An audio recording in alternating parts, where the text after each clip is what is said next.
Graze on Kaliya the Naga. One day, Balakrishna arrived on the banks of Yamuna with their friends. Balram was not with them that day. The water of the river Yamuna was intoxicated by the poison of Kaliya the Naga. It was exceptionally hot that day and all the cowherds and cattle were very thirsty. So, without giving any thought, they all drank the water from Yamuna and died. But Lord Krishna resurrected them by his ambrosial sight. Then Lord Krishna decided to purify the waters of Yamuna, thus tying a cloth round his waist. Krishna climbed a kadamba tree and jumped into the river. In the water the Lord started playing and splashing water. Soon the waves began to rise high. When Kaliya, the Naga, heard the noise, he got extremely angry and appeared before Krishna.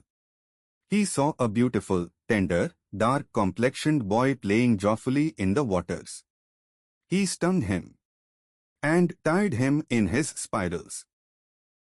Tied in the spirals of Kaliya, Lord became absolutely motionless. Seeing Krishna in death-like situation, all the cowherds and even the cows felt very sorry. Just then Lord freed himself from the hold of Kaliya. Then a game of hide and seek began between them. Lord dodged the Naga for a long time. Thereafter he rode on Kaliya's hood and began to dance there. The followers of God, like Gandharvas etc., began to play mridang, dhol etc. to give him a company. Tired from the blows of Lord's feet, Kaliya soon began to vomit blood. Naga's wives began to pray God, O Lord, your incarnation is to punish the evil ones for their sins. You have shown your grace on us also. We are fortunate to have a sight and touch of your feet. Pity, O Lord. This Naga can no longer bear your momentum. He will die. We are all your slaves. Kaliya is our Lord. Kindly forgive him. With kindness, Lord released Kaliya, who prayed thus, O Lord, in your creation we snakes represent tamoguna, dark virtues. We are confused by your illusions. Lord dictated Kaliya to migrate with his family to Ramnakdweep. Since then water of Yamuna became pure for humans and animals. Drinking of Davanal, forest fire. After defeating Kaliya, Lord Krishna and all other people of Vraj felt extremely tired. They were very hungry and thirsty also. So they did not go back to Vrindavana but stayed on the bank of Yamuna in the night. Because of intense heat of summer, surrounding forests had been shriveled. At midnight those shriveled forests caught fire and the sleeping people were engulfed by it. They awakened startled and took shelter at Krishna. Seeing their horrified appearance, Lord Krishna drank the infernal forest fire and thus saved the lives of innocent people who had rested there. Lives at him with faith. Salvation of Pralambasur. One day, Balram and Krishna were playfully grazing their cattle along with other cowherds in the forests. When a demon Pralamb arrived there with an intention of kidnapping Krishna and Balram. The demon had come in the guise of a cowherd, but the god easily recognized him. They accepted his proposal of friendship, but were thinking about the way for his salvation. God thereafter summoned all his friends and said, Tals, today we shall divide ourselves into two teams and play joyfully. Thus the teams were divided and each team chose Krishna and Balram as its captain respectively. It was stipulated that the members of defeated team would carry the members of winner team on their back up to the place pointed by them. Thus the game began and soon both the teams reached a secluded place. At one time, the team headed by Balram won. So the members of Krishna's team were to carry them on their back. Demon Pralambasur offered Balram a ride on his back. Balram agreed to ride on the demon's back, but as soon as he rode on the demon's back, the demon galloped. But he could not go far for not being able to bear Balram's weight. Then the demon regained his huge formidable size and tried to escape by flying. First Balram felt terrorized, but soon he realized his real powers and hit on the demon's head with a powerful fist. The blow shattered demon's head and he fell on earth dead like a huge mountain. Parashar says, most of the time of Lord Krishna's boyhood passed in Vrindavana. There he grazed cattle and played flute. His flute had a divine, enchanting sound. The gopis used to gather around him, drawn by the enchanting tunes. They also heard the enchanting Venugeet that fills one's hearts with the memory of Bhagavad. One of the girls said to her friend, "O dear friend, having the privilege of seeing Lord's beauty and receiving his kindness is the real salvation." Another girl said, "O friend, what penance this flute had observed that it has got a closer contact with lips of Nandanandan, an epithet for Krishna.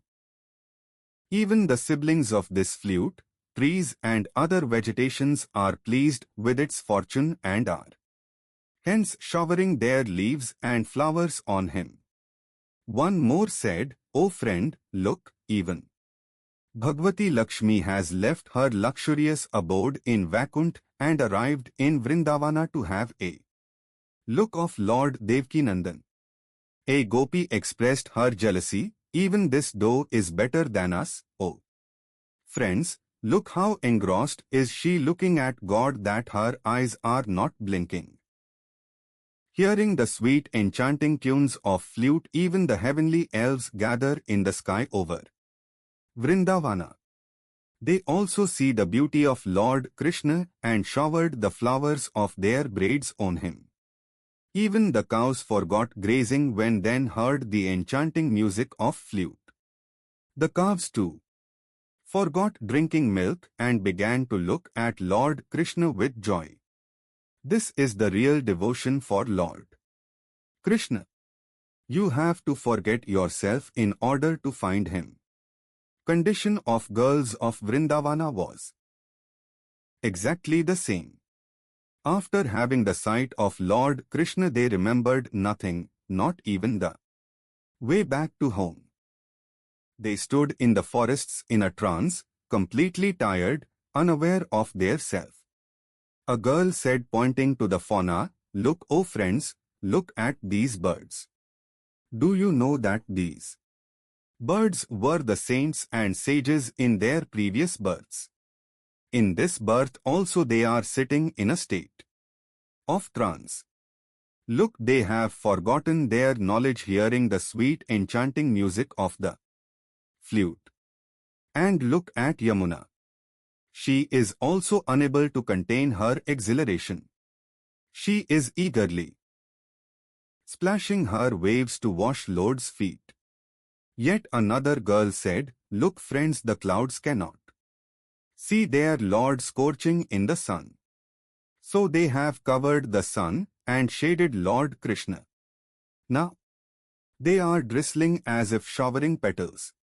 A girl said, "Friends, look, these Bhilanis are better than us.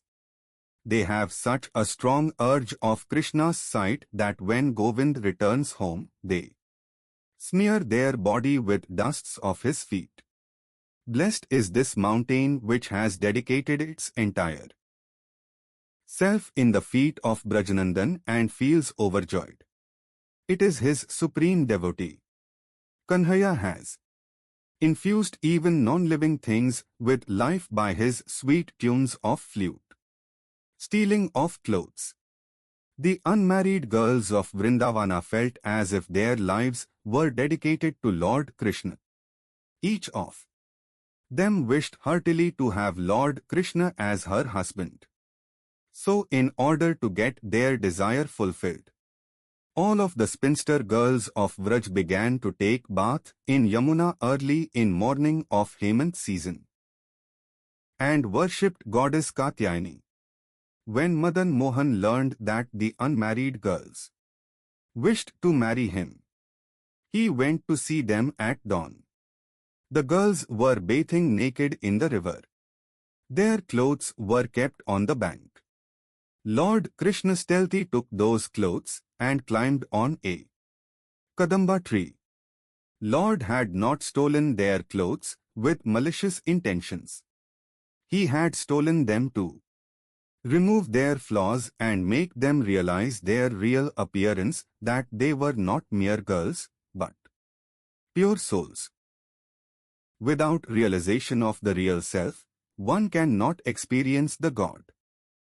The girls were, in fact, the hymns of Vedas, sadhana, siddhis, sages and Brahmvidyas, Vedas themselves that took the guise of girls to enjoy the vicinity of God.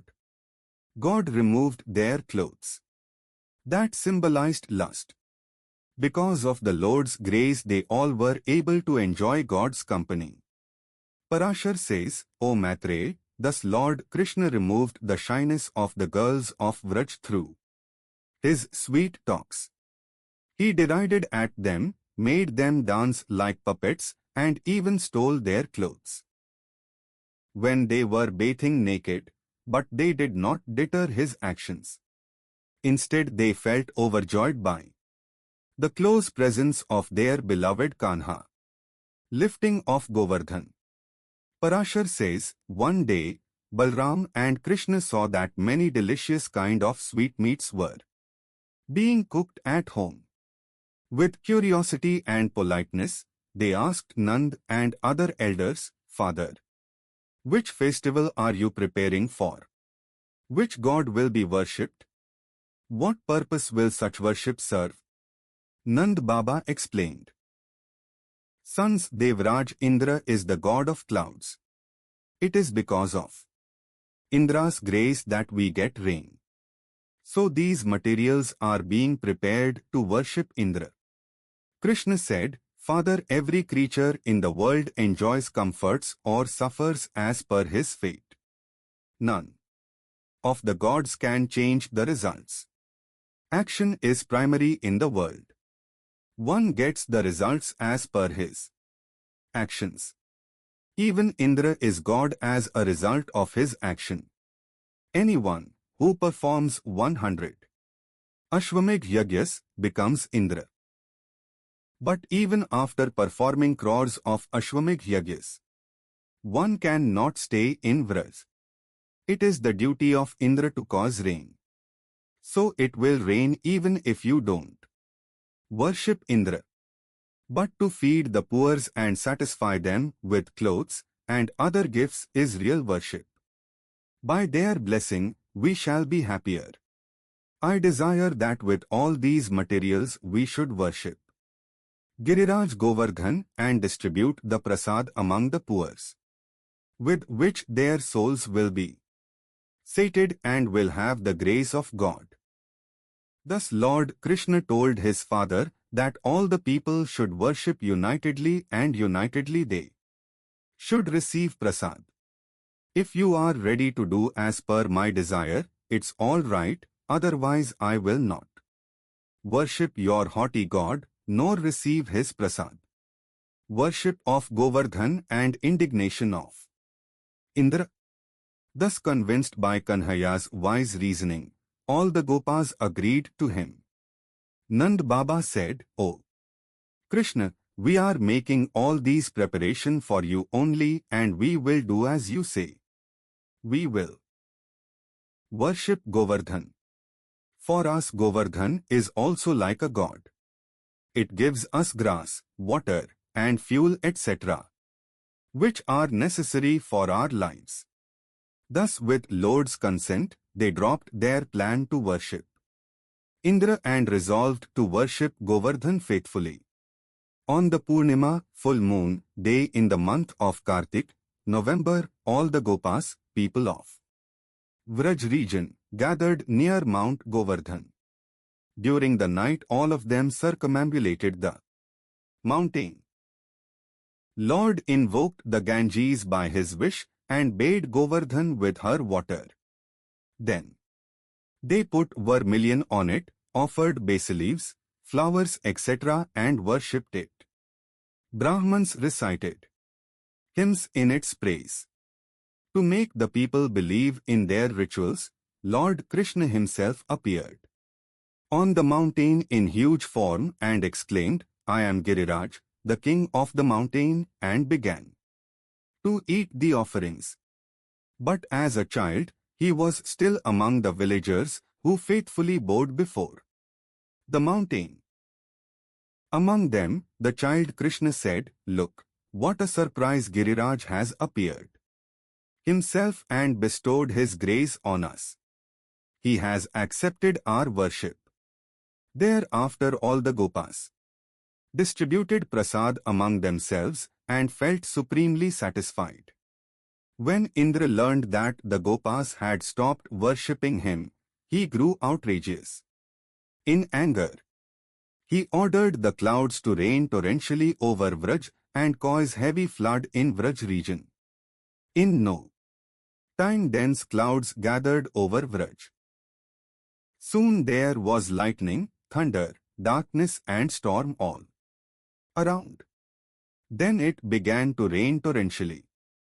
All the people took refuge at Lord Krishna and prayed him to save them from the anger of Indra. Lord Krishna said, "Those who regard me as their are mine and I am theirs, so there is no need to worry for you." Saying this, Lord lifted Giriraj on his little finger and called all the people of Vraj along with their cattle under the lee of Govardhan.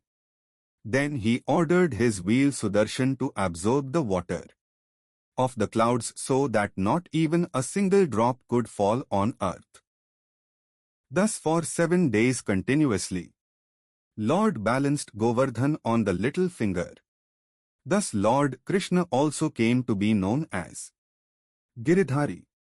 People who had gathered around him just kept on seeing Lord's moon-like face and hence did not feel thirsty or hungry. In fact, the comforts those people got during those 7 days are beyond verbal description.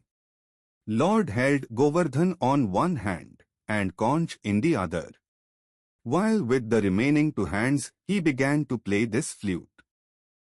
Hearing the tunes of his flute, all the people of Vraj began to dance with joy. After the rains stopped, all of them returned to their homes. When Indra learned about the happenings in Vraj, he soon realized his mistake. Indra himself reached Vraj and begged Lord for his pardon. Then he gave Lord a ceremonial bath with the milk of Surbhi. For protecting the cows, the Lord also got one more name, Govind.